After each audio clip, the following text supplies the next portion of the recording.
Nós vamos agora então assistir juntamente com eles o vídeo da família e pontuando sim as questões mais relevantes para levar até o casal Valéria e Silvio. Vamos lá. Eu sofri muito mais, acho que de ver você sofrendo, você e mim. Pra mim, o sofrimento meu era ver você sofrendo. Eu sofri mais do que por mim mesmo. E filho cobra muito, né? A presença do pai é muito importante. Quando o pai é excluído, é um problema, assim. A mulher sabe dificultar. Então, eu também me culpava. Em algum momento eu devo ter falhado. Ela se responsabiliza, tem a parcela dela de responsabilidade. Ela isso é assume importante, que é isso. Muito importante, muito importante. O Bruno tá online, Rafael? Não, tá não. Rafael, você tem saudade, Rafael, de lá, de quando a gente estava lá? A gente foi tão, assim, quase que corrido, né? A gente querendo fugir dos problemas, do sofrimento.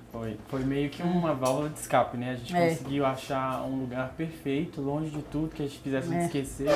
Muita gente acha que se muda o lugar, muda o problema e não adianta nada. Muda casa, muda apartamento, muda bairro, muda cidade, muda país e o problema é o mesmo. Onde que a gente carrega o problema? Aqui. Tem jeito, E né? aqui, né? Então, onde eu for, ele vai comigo. A solução de distanciamento foi para que ela não visse aquilo que ela estava assistindo todo dia. É verdade. Ela não queria assistir mais aquilo. Tanto que ela foi e voltou, né? Parece uma coincidência, a gente não acredita em coincidências, né? Quando ela retoma e está ali no meio da família e depara com o pai de novo e o desejo de retomar o relacionamento. Você vê que ela realmente amava esse homem e esse homem amava. Mas o interessante que eu observo aí é ela comentar e ela ter a consciência que naquele momento ela queria fugir mesmo. Ela não foi enganada, ela não foi pelo impulso. Ela falou, não, eu quis fugir dessa realidade, quis fugir de não enxergar essa pessoa usando as coisas que eu havia adquirido junto com este homem. Né? E que é muito dolorido. O tempo todo, é muito então dolorido. saio, mas ela é uma questão consciente, ela não estava enganada. Mesmo que não seja a resposta ideal, mas era uma questão mesmo consciente dela. Não, e de repente foi o melhor naquele momento que ela podia fazer. A gente faz escolhas na vida, né, que elas não são definitivas. Eu posso retomar minhas escolhas. Se eu não acertei na escolha, eu posso voltar atrás. Graças a Deus. E recomeçar. Mas é que tem gente que fala assim, mas nunca mais, é pra sempre. Isso não é, né? Eu posso mudar a minha escolha.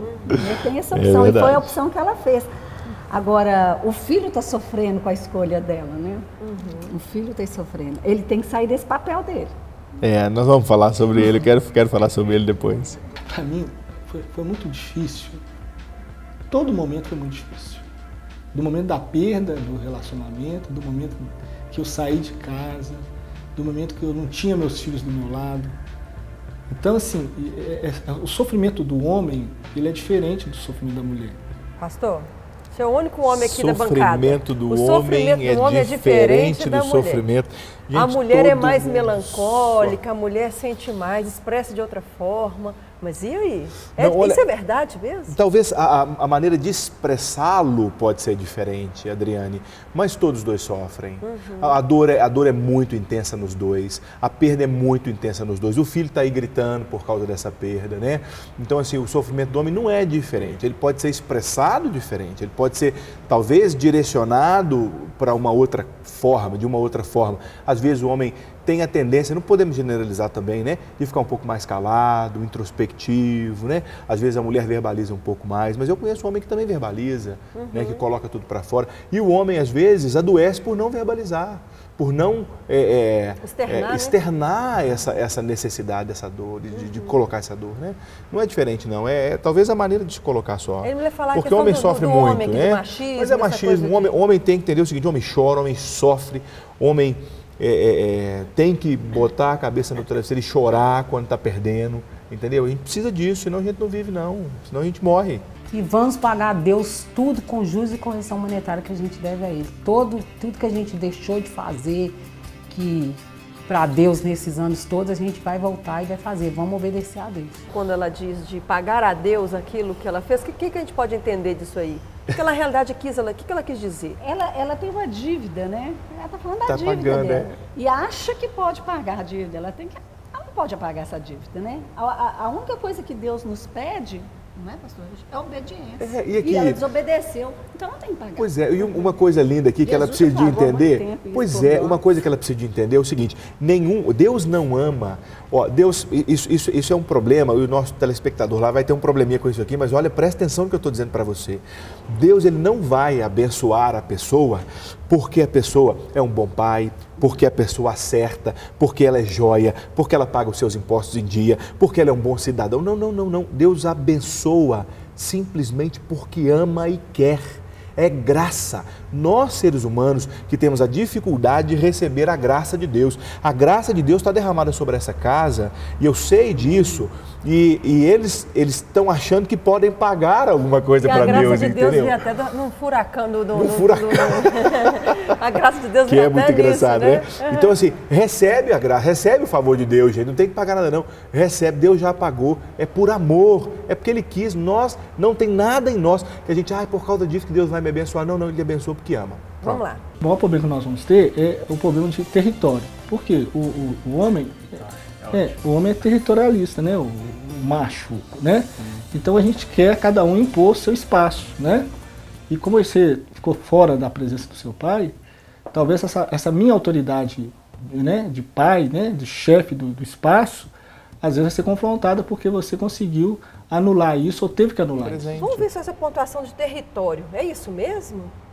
Nós temos que definir território, fica parecendo assim, eu tenho o meu espaço de mando, você tem o seu espaço de mando. Se eu disser de papéis de ocupação comportamental é uma coisa. É outra história. Mas território muito diferente. ali é pai e mãe que ocupam e que determinam e que definem as questões, não é isso?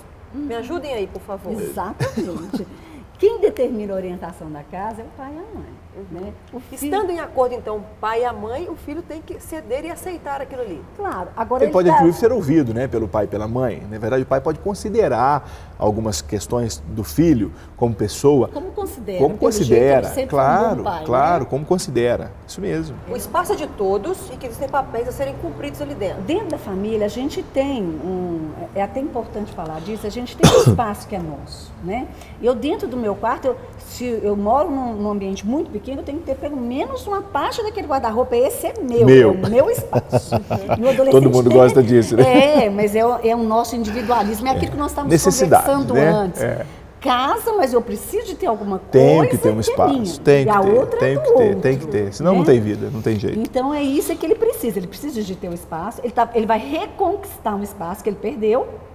Na verdade, inconscientemente, né, a Valéria determinou esse espaço que era do pai, entregou para ele esse espaço. Na realidade, o guarda-roupa ficou sem uso e as pessoas expandiram a sua roupa e ocupou o espaço todo, né?